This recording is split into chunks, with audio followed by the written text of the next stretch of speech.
Olá, queridos alunos, olá, internautas. Dando prosseguimento ao nosso curso de Sociologia, nessa aula eu falarei do último desses grandes clássicos da Sociologia que iremos trabalhar aqui, que é o sociólogo alemão Max Weber. O Weber é um clássico não apenas na Sociologia, é também um clássico na Economia, na História, na área do Direito. Ele oferece uma nova metodologia, uma nova visão sobre a sociedade, uma nova análise, e por isso ele é estudado em todos os campos das humanidades. Se eu tivesse que elencar as principais características do pensamento do Weber, as principais preocupações das análises do Weber, eu colocaria esses 3 pontos aqui. Primeiramente, o poder, a natureza, o que é, como se desenvolve. Segundo, a religião. Terceiro, há várias obras dele sobre a religião e também sobre os impactos sociopolíticos da mesma.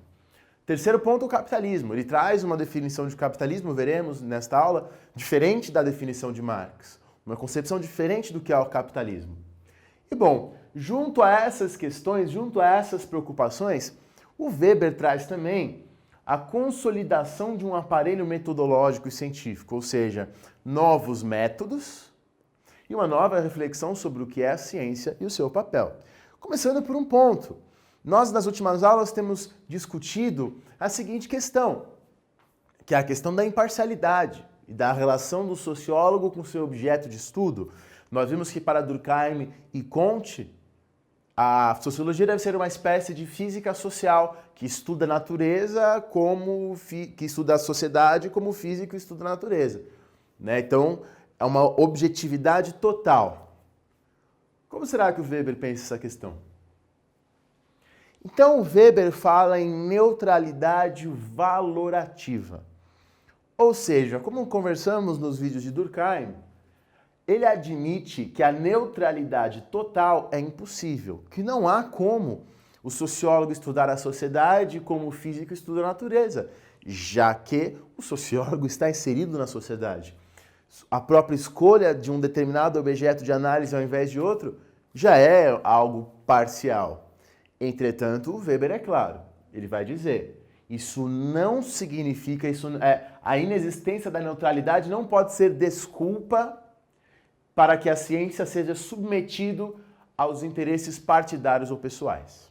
Então ele coloca a neutralidade como uma coisa a se buscar, evidentemente sabendo os seus limites, que são bem claros, e segundo, a ciência não pode se submeter à política. Não pode se submeter. Então ele estabelecia assim uma rigorosa fronteira entre o que é o saber científico e entre o que é a questão política, entre o homem do saber, o cientista, e o homem da ação, o político. Ele estabelece uma fronteira muito rigorosa. Eu até coloquei umas frases aqui dele, que estão no texto dele, Política como Vocação. Veja só. Ele está falando dos professores universitários ou na escola que submetem o seu discurso a interesses políticos. É muito cômodo exibir coragem num local em que os assistentes e os oponentes, que seriam os alunos, estão suplicados ao silêncio. Depois ele diz, a juventude espera do professor, do cientista, um líder e não um professor. E por isso a consciência ética na ação científica deve livrar o professor dessa posição. O professor pode mostrar apenas a possibilidade da escolha, mas não pode ir além caso se limite ao seu papel de professor e não queira transformar-se em demagogo. Então ele vai dizer, o papel do cientista social é analisar a sociedade e mostrar as possibilidades e não se posicionar claramente quanto a mais correta. Claro que o cientista, se ele tiver uma vida política separada da vida do cientista, ele pode se posicionar, mas como político. Na posição do cientista, cabe a ele mostrar a multiplicidade de possibilidades, de opiniões, de visões e não se posicionar. Pode mostrar os caminhos que existem e os caminhos que são colocados, mas não se colocar, se posicionar. E muito bem. E outras questões, nós vimos nas aulas sobre o Marx, que tratamos em conjunto com a filosofia, sobre a questão das causas, falamos do materialismo histórico e tudo mais. O Weber, ao pensar qual a causa dos fenômenos sociais, o que explica os fenômenos sociais, ele admite o pluricausalismo, quer dizer, um fenômeno possui um número de causas gigantescas. Cada fenômeno social, se for explicar as causas dele, são uma série de causas e você pode ir até atrás. Entretanto, nas obras do Weber, a gente vê que ele coloca as ideias como guarda-linhas da história. Quer dizer, ele não acredita que as ideias determinam a história, mas que elas seriam, vamos dizer assim, aquilo que condiciona o momento. Apesar de um momento ser explicado por vários fatores, as ideias aparecem ali como uma questão essencial na visão weberiana, na análise weberiana, como veremos. O Weber traz também na sua análise outras ideias, como por exemplo a ideia dos tipos ideais para explicar as coisas. Os tipos ideais são uma espécie, vamos ler aqui, de construção utópica com as variáveis mais sobressalentes de qualquer situação social. Uma construção hipotética para ver os aspectos mais destacados de um fenômeno social na sua totalidade. Então deixa eu tentar explicar isso para você. Por exemplo, quando o outro sociólogo, Sérgio Buarque de Holanda, há um vídeo, dentre os vídeos do Poliedro, há um vídeo sobre o homem cordial, essa questão do Sérgio Buarque de Holanda, quando o Sérgio Buarque de Holanda fala que o brasileiro é um ser que age muito pelo coração. Ele não está falando de um brasileiro em específico. E ele nem está falando também que todos os brasileiros são assim. Não.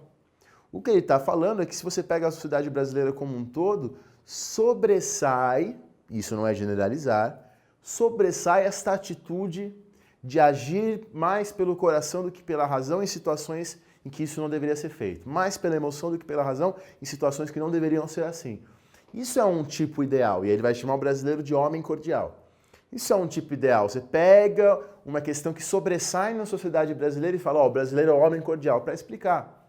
Ou, por exemplo, como veremos nesse vídeo ainda mais adiante, quando ele fala que existe uma forma de poder político chamado de poder carismático, que é aquele político cuja legitimidade vem do carisma, que às vezes pode ser uma questão até mágica ou uma questão puramente demagógica.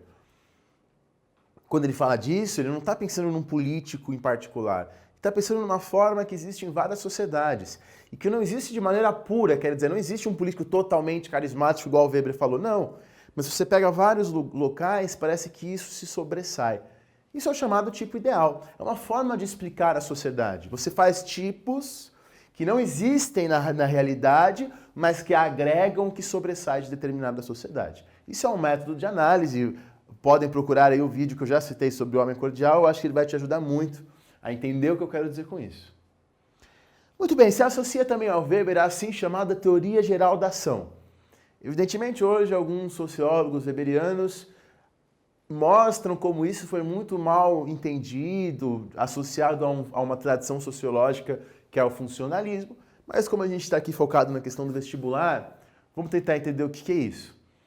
A ação social seria, como o próprio nome diz, uma ação praticada em sociedade, ou seja, uma ação que você faz e leva em conta os outros, e há uma interação com os outros, com o meio social. E aí se fala em três tipos de ação: a racional, a afetiva e a tradicional. Segundo esta teoria geral da ação, a nossa ação, as nossas ações dentro da sociedade obedeceriam a esses três padrões. É claro, lembre-se do que eu acabei de falar do tipo ideal, que não existe alguém que faça uma ação totalmente racional, nem uma ação totalmente afetiva, nem uma ação totalmente tradicional. São tipos, para a gente tentar entender o que acontece. Claro que na prática tudo se mistura e tudo mais. Então vou pegar um exemplo. Eu vou comprar uma televisão. Se isso for uma ação social racional, é uma ação que se liga à sociedade. Se isso for uma ação racional, eu vou comprar a televisão pensando no quê? Fazendo a contabilidade dos gastos, do benefício, do custo, da qualidade, absolutamente racional. Se fosse uma ação social afetiva, essa tão brasileira, então eu vou comprar uma televisão porque eu gostei e achei o vendedor uma pessoa muito legal. Então eu não estou agindo pela razão, não estou fazendo um balanço da minha ação. Estou agindo pelo coração, digamos assim. Estou agindo de maneira afetiva. E o que seria uma ação tradicional? Seria, vamos pegar então, eu vou comprar uma televisão, eu vou comprar a marca X ou Y, porque eu sempre comprei essa marca, porque eu estou acostumado, porque eu não quero mudar. Isso é uma ação tradicional, baseada na tradição. Então o que move as ações? A razão, ou o sentimento, digamos assim, ou a tradição? Então, feitas essas considerações iniciais, vou falar de algumas coisas mais específicas do Weber. O Weber tem um livro que alguns consideram um dos maiores do século XX, que é o livro A Ética Protestante e o Espírito do Capitalismo. Nos vestibulares isso aparece bastante. Esse livro explica o quê? O que é o capitalismo, como esse capitalismo se formou e por que ele surgiu, aonde ele surgiu. Quer dizer, o Weber parte da seguinte constatação: Estados Unidos, Inglaterra, Holanda, ou seja, os países onde o capitalismo surgiu pela primeira vez, eram todos países protestantes, e protestantes calvinistas. E mais, o capitalismo não surgiu nas partes mais ricas do mundo. As partes mais ricas do mundo, no século XVII e XVIII, eram a China, eram a Índia. Por que o capitalismo não surge lá? E sim na Inglaterra, na Holanda, depois nos Estados Unidos. E aí ele fará uma relação forte entre o protestantismo e o capitalismo. Então vamos ver. A constatação que ele parte justamente é isso. O capitalismo surge em áreas que não são as mais ricas do mundo e que são todas protestantes calvinistas. Então será que há uma relação entre as duas coisas? Então o Max Weber vai explicar três coisas. Nós vamos ver e eu vou dividir a explicação desse livro em três partes. Primeiro, Weber explicará o que é o capitalismo.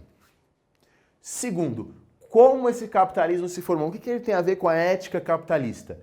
Terceiro, porque os países protestantes da linha calvinista tinham as condições para a formação do capitalismo. Por que é nesses países que se forma esse capitalismo?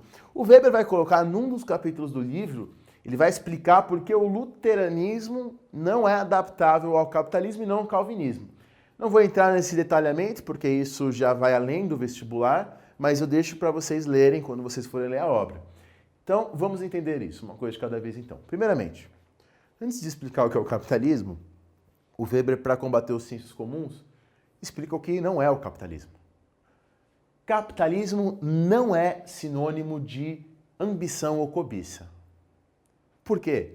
Porque a ambição e a cobiça existiram em todas as sociedades humanas, né? Em outras épocas, onde não havia capitalismo, havia ambição, havia cobiça. Isso é verificável, não que existiu em todas as sociedades, talvez tenha me expressado mal, mas o que eu quero dizer é que existiam em outras épocas em que não éramos capitalistas. Segunda coisa, capitalismo não é sinônimo de dinheiro. Há muitas sociedades que não são capitalistas e que têm dinheiro. E mais, ao contrário do que o nome pode sugerir, capitalismo não é sinônimo de capital. O que é capital? Capital, resumidamente, é o dinheiro que você investe para gerar mais dinheiro. É o dinheiro que você usa para multiplicá-lo, né? Que até associam a loba de Dante, aquela que quanto mais come, mais sente fome. Isso também não é do capitalismo. Existiu capital em outras épocas também. Ora, Daniel, se o capitalismo não é essas coisas, se tudo isso aqui existiu em outras épocas, o que é então o capitalismo? Para Weber, e é importante dizer que é diferente do Marx, que vocês estão mais acostumados, para Weber o capitalismo é uma forma universal de modernização e racionalização do mundo. O capitalismo envolve a busca por lucro, envolve o investimento de capital, sim, mas de uma forma diferente das outras épocas. Quer dizer, é só no capitalismo que os capitalistas, os empresários e tudo mais, passam a buscar o lucro de maneira permanente e renovada. Eles adquirem a percepção de que se eles pararem de buscar o lucro, eles irão falir. Isso é do capitalismo. Uma ação minuciosamente calculada, quer dizer, eles vão buscar esse lucro sempre, e sem ele eles têm a percepção de que a empresa pode falir, e eles vão fazer isso utilizando recursos humanos, serviços pessoais, balanços da empresa, trocas, o cálculo, que é muito importante. Então esse cálculo, o balanço da empresa, isso é específico do capitalismo. O desenvolvimento de títulos negociáveis. Então quer dizer, a questão de você dividir o capital em ações, às vezes, a especulação a respeito do futuro desta empresa, se ela vai crescer ou não vai crescer, esse planejamento, a busca por aumentar a eficiência e a produtividade. Você crer que não só o lucro, mas a eficiência e a produtividade se aumentarem são fundamentais para a empresa. Tudo isso é uma atitude, uma forma de buscar o lucro, de investir o capital do capitalismo. Então, isso é o capitalismo para Weber. que eu resumo nessas palavras. Para isso acontecer, para o capitalismo existir, é preciso que exista uma ciência moderna, que vai oferecer a contabilidade, os balanços e tudo isso, o reinvestimento, o aumento da eficiência. É preciso que exista uma contabilidade exata. Então é preciso que haja um balanço eficiente, uma mão de obra livre, já que a mão de obra escrava seria menos eficiente e não daria para repor e tudo mais. A organização racional do trabalho, a separação entre a empresa e a moradia do empresário. Então aí é mesmo ter um lugar para produzir, um lugar para morar, como coisas diferentes. Não mais eu produzir na minha casa, como era no artesanato e às vezes na manufatura também. E a sociedade capitalista é dividida em classes sociais. Isso é muito importante, o pessoal confunde isso muito. Vou até tentar explicar isso melhor. Quando Weber fala em estratificação social, ele fala que existem 3 tipos de estratificação social. Existe para ele, em primeiro lugar, a sociedade de castas, que seria o exemplo clássico de alguns lugares da Índia, que ainda se organizam assim em castas.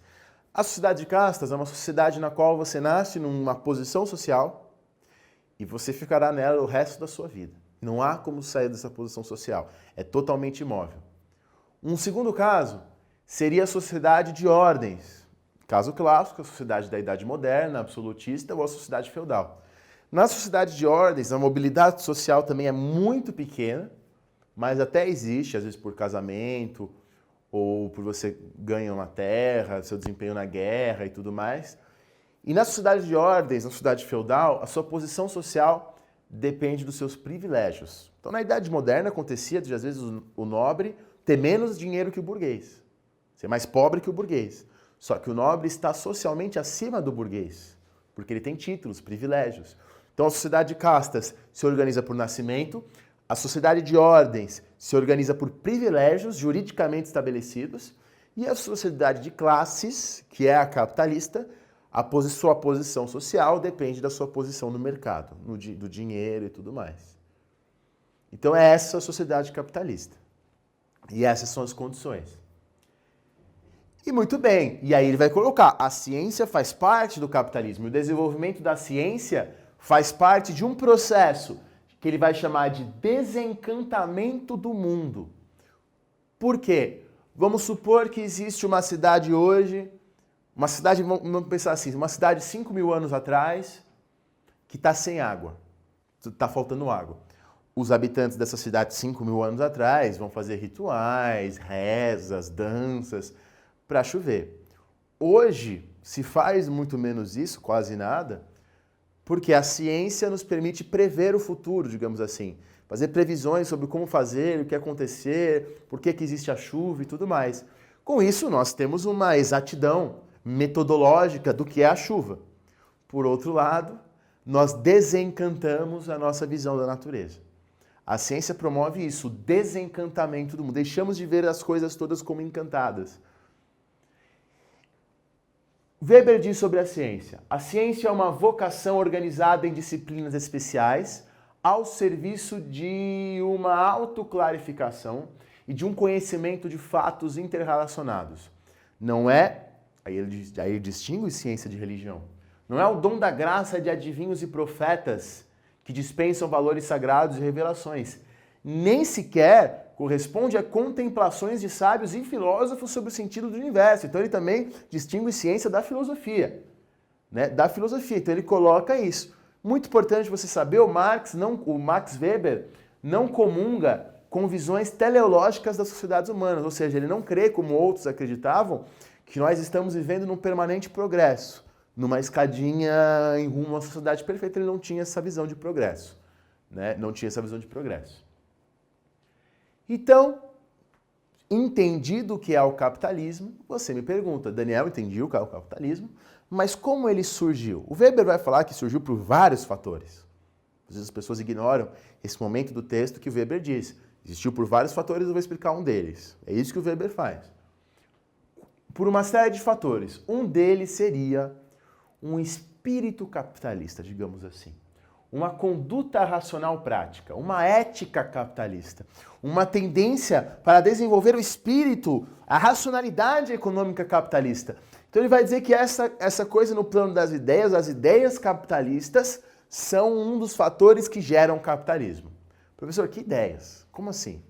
Então nós vamos agora ler um texto, um texto clássico de Benjamin Franklin, que resume o que é esse espírito capitalista, essa ethos, essa ética capitalista. Vejamos. Lembra-te que o tempo é dinheiro. Para aquele que pode gastar 10 shillings por dia pelo seu trabalho e vai passear, ou fica ocioso metade do dia, apesar de não gastar mais que 6 pence em sua vadiagem, não deve ser computada apenas essa despesa. Ele gastou, ou melhor, jogou fora mais 5 shillings. Lembra-se que o crédito é dinheiro. Se o homem deixa o seu dinheiro em minhas mãos por mais tempo que o devido, está me dando os juros. Lembra-te que o dinheiro é de natureza prolífica e geradora. O dinheiro pode gerar dinheiro e seu produto gerar mais e assim por diante. Aquele que mata uma coroa destrói tudo aquilo que ela poderia ter produzido. Lembra-te que o bom pagador é dono da bolsa alheia. Aquele que é conhecido por pagar exata e pontualmente na data prometida pode, a qualquer momento e em qualquer ocasião, levantar todo o dinheiro de que seus amigos possam dispor. As menores ações que possam afetar o crédito de um homem devem ser levadas em conta. O som de seu martelo às 5 da manhã ou às 8 da noite, ouvido por um credor, te o tornará favorável por mais 6 meses. Mas se te vir à mesa de bilhar ou ouvir tua voz na taverna quando deverias estar no trabalho, cobrará o dinheiro dele no dia seguinte. Não te permitas pensar que tens de fato tudo o que possuis e viver de acordo com isso. Para evitá-lo, mantém por algum tempo uma contabilidade exata de tuas despesas e de tuas receitas. Mesmo pequenas e insignificantes despesas se acumulam em grandes somas. Aquele que gasta 1 groat por dia, inutilmente desperdiça mais de 6 libras por ano. Texto clássico, então, de Benjamin Franklin, que resume o que é a ética capitalista. O que você nota por esse texto? Primeiramente, tempo é dinheiro. Tempo é dinheiro. Então eu não posso ficar parado. A vadiagem, como ele diz no texto, o ócio é uma coisa ruim. Se na antiguidade, se na Idade Média, o ócio era visto como uma coisa boa, você não trabalhar é um momento bom, porque aí você exerce sua criatividade e tudo mais, aqui a ociosidade é vista como uma coisa ruim.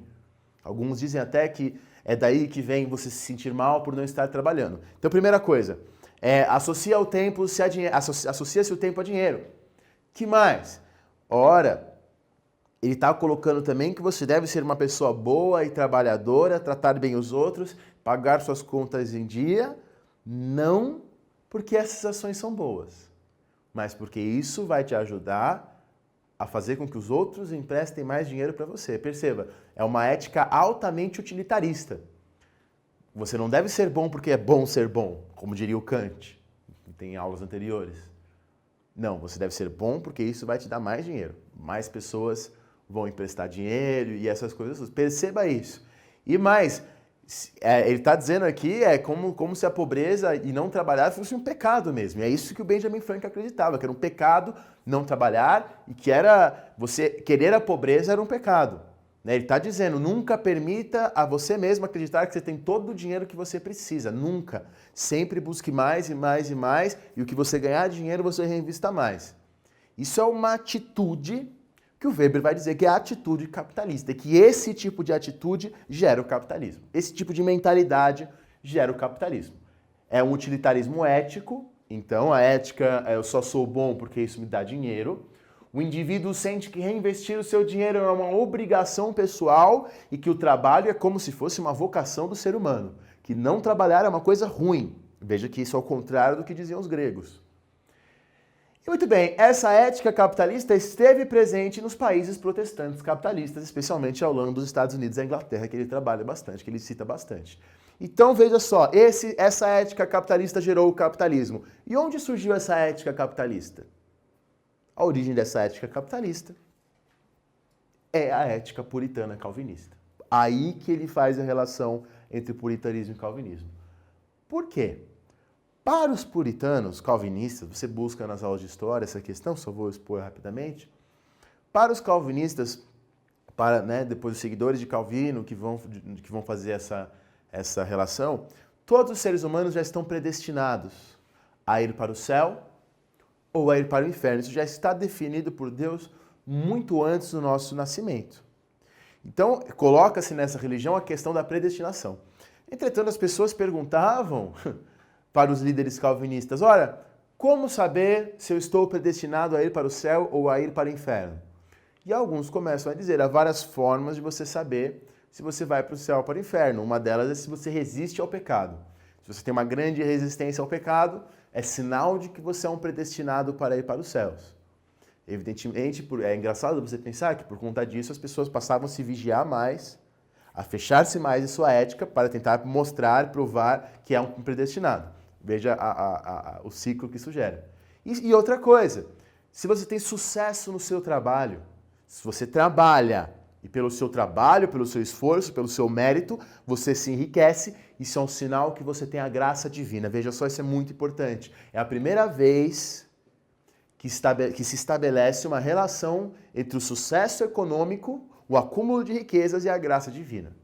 Então não é mais, abandona-se aquela ideia de que alguns defenderam em determinados momentos, de que Deus quer você pobre, de que Deus, se você for pobre e viver numa vida simples, isso pode ser bom para com Deus. Não. Se estabelece uma relação entre a riqueza e a graça divina. E muito bem, as pessoas guiadas por esses princípios calvinistas passam a buscar o enriquecimento com astúcia e inteligência, ao mesmo tempo que renunciam aos prazeres mundanos conquistados com dinheiro. Quer dizer, passam a querer acumular dinheiro para sentir que isso é um sinal da vocação de Deus e tudo mais, mas como elas são calvinistas, como elas são religiosas, protestantes, puritanas, elas não gastam esse dinheiro com as coisas que os calvinistas vão chamar de banalidades, futilidades, música, comida, essas coisas. Eles usam esse dinheiro para gastar mais dinheiro. Um trabalho diário e metódico, para ganhar mais dinheiro, né? Usam o dinheiro para ganhar mais dinheiro. Um trabalho diário e metódico como um dever religioso. O trabalho diário e metódico como a melhor forma de louvar a Deus, seguindo a sua vocação. A falta de vontade de trabalhar, para eles, é um sinal da falta de graça divina, surgindo um sentimento de culpa por desperdiçar um tempo e não trabalhar nesse tempo.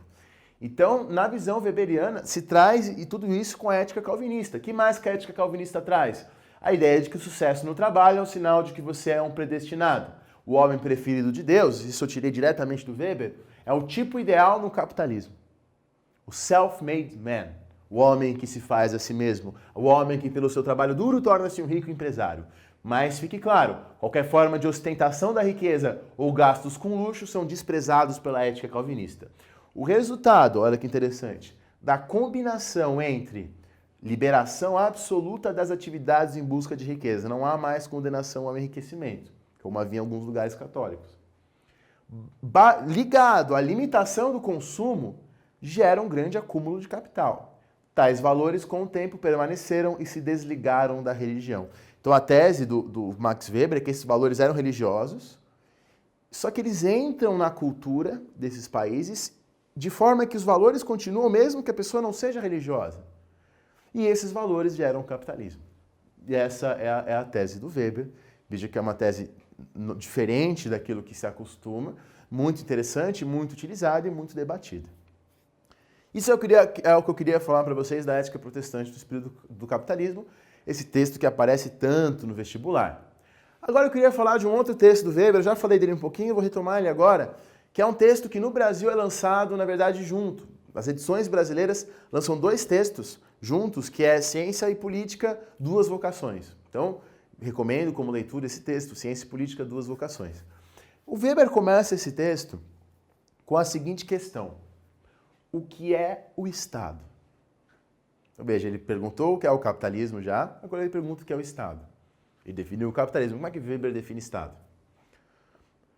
O Weber vai dizer, o Estado tem várias atribuições. O Estado faz várias coisas. O Estado cobra impostos, o Estado baixa leis, o Estado se liga a uma ideia de nação e tudo mais. Entretanto, se o Estado faz várias coisas, qual dessas coisas só o Estado faz? Se quisermos definir o Estado, temos que pegar uma das suas várias características que lhe seja específica, ou seja, só o Estado tem. E Weber vai fazer a definição clássica de Estado. O Estado é o detentor do monopólio da violência. Como assim? Numa sociedade, o Estado é o único que pode cometer violência de forma legítima, pela sua polícia, pela sua prisão, pelas suas leis e tudo mais. O Estado é a fonte do direito da violência. Se um policial tem o poder legítimo de prender alguém, esse poder emanou do Estado. Isso é a definição do Estado. E mais, o Weber diz, se o Estado perde esse monopólio da violência, se quer dizer, se outros grupos, outras pessoas podem também exercer a violência legitimamente, de forma legítima, a gente destrói o Estado e chega na anarquia. A anarquia é quando o Estado perde esse monopólio da violência. Então, a definição é essa. O Estado é uma relação de dominação do homem pelo homem baseada no monopólio da violência. Então, quando você tem uma comunidade, uma região onde o Estado não entra, onde o Estado não consegue colocar as suas leis e tudo mais, a gente não fala que tem um Estado paralelo? É isso. Pois ali esse Estado não chega com seu monopólio da violência. Então, se retirarmos essa característica de fonte do direito legítimo à violência, entramos naquilo que chamamos de anarquia. Mas aí vem aquela questão que você deve estar se perguntando. Daniel, se o Estado é a dominação do homem pelo homem por esse sistema de monopólio da violência, por que os homens aceitam o domínio de um Estado? Por que em determinadas épocas os seres humanos aceitaram o domínio de uma monarquia autoritária, absolutista, de um Estado teocrático? Por que os homens aceitam? O que legitima, na visão dos seres humanos vivos, a existência desse Estado? E aí o Weber vai falar, ainda na metodologia dos tipos ideais, de 3 fundamentos da legitimidade, 3 tipos de legitimação do poder do Estado. Primeiramente, o poder tradicional. O que seria o poder tradicional? Seria quando ele se submete a um Estado, a um poder, aceita esse monopólio da violência do Estado, por uma questão de tradição. Pela tradição. Seria o caso, por exemplo, de um Estado patriarcal, uma família sempre governou e logo vou aceitar essa família. Então, por tradição. Segunda coisa, o poder legal, ligado às leis. Então, na visão do Max Weber, alguns estados são obedecidos por conta das leis. Então, seria, teoricamente, o que fundamenta o nosso Estado democrático. Eu obedeço esse Estado por conta das leis que são feitas por representantes por mim elegidos, que eu elegi. Então, isso seria uma segunda visão. Qual seria a terceira? O poder carismático. Então, eu obedeço esse Estado não por conta das leis, não por conta da tradição, mas por conta do carisma desse líder. Esse carisma pode ser exercido de várias formas. Pode ser um líder demagogo, aquele que fala bem, que convence pelas suas palavras. E assim ele legitima a sua posição. Pode ser o líder mágico, como no Egito Antigo, quando o faraó se dizia também um deus.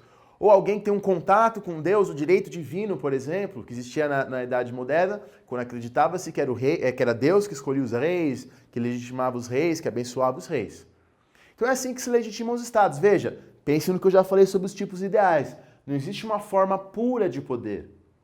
Claro que todos se relacionam na prática. Ele faz essa tipologia para a gente começar a entender, para a gente analisar. E muito bem, mas o Weber vai dizer ainda, os funcionários administrativos do Estado, a questão dos funcionários administrativos, nem todos obedecem ao Estado por esses 3 motivos. Outra coisa que fundamenta a obediência são a retribuição material e o prestígio social. Retribuição material seria o caso clássico do salário. Eu trabalho, eu sou um funcionário administrativo desse Estado e eu obedeço porque ele vai me dar um salário. E se eu não obedecer, eu perderei esse salário. Mas um outro caso é o prestígio social. Então eu trabalho para esse Estado pelo prestígio que isso me confere. Isso é muito famoso no Império Brasileiro, no Segundo Reinado. Dom Pedro II dava títulos de nobreza que, na verdade, não conferiam para essa pessoa privilégios de fato. Davam para essa pessoa prestígio. E era isso que se buscava e se obedecia pelo medo de perder tal prestígio. Pelo medo de perder tal prestígio. Então é isso. Ele vai falar também, o Weber, pensando ainda na lógica que fundamenta os estados, na administração. Então ele vai classificar também 2 formas de administração dentro dos estados. Numa primeira, os funcionários, os outros magistrados, os líderes são proprietários dos instrumentos de gestão desse estado. exército, cavalos, veículos, recursos financeiros. Como assim, Daniel? Seria o caso do Estado feudal. No Estado feudal, que alguns nem chamam de Estado, na verdade, você até tem um rei, mas o exército, por exemplo, que seria um desses meios, está dividido entre os senhores feudais. Então, se o rei quer fazer uma guerra, ele tem que convocar os senhores feudais para que os senhores feudais convoquem esse exército. Então, veja que no caso do feudalismo, na sua forma clássica, não está nas mãos do rei o aparato administrativo, está dividido entre os senhores locais. Um outro caso seria quando os meios de gestão estão nas mãos do Estado. Na Idade Moderna é quando surge o Estado moderno. O Estado moderno é isso, é aquele que, no caso foram reis que fizeram isso, expropriam os poderes independentes. Quer dizer, centraliza se o exército, se os veículos, se os recursos financeiros, se os impostos estavam nas mãos dos senhores locais, na formação dos estados modernos, isso se centraliza nas mãos de um rei, nas mãos do Estado. E é assim que se forma o Estado moderno, é assim que é até hoje. O Estado aqui, por exemplo, no mundo dos Estados nacionais, tem o monopólio dos impostos, ele que cobra os impostos, ele que tem o exército, ele que tem a polícia. Então isso é centralizado. E nós, por mais que sejamos democratas, estados democráticos, somos herdeiros dessa maneira de gestão absolutista. E muito bem, então eu queria deixar já citei, estou citando de novo, esse livro como sugestão, porque ele vai continuar trabalhando essas questões e ele vai chegar e vai analisar os partidos políticos, o que é alguém que tem a política como vocação. Ele vai chegar a analisar de uma maneira até parecida com Maquiavel, que nós vimos em outras aulas. Ele vai chegar a analisar qual que é a ética que um político deve seguir, qual que é a ética política mesmo. E aí eu deixo como sugestão, não é grande, é pequeno e é muito interessante. Vamos agora então rememorar um pouquinho o que vimos nessa aula.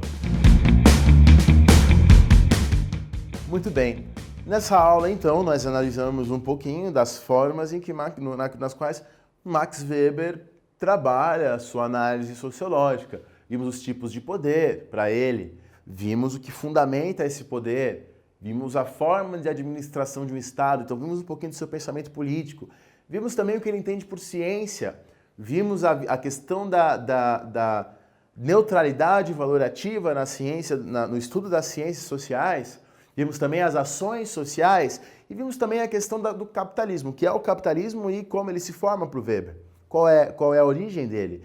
E nisso tudo ele traz análises originais e formas originais de pensar a sociedade, influentes até hoje nos atuais sociólogos.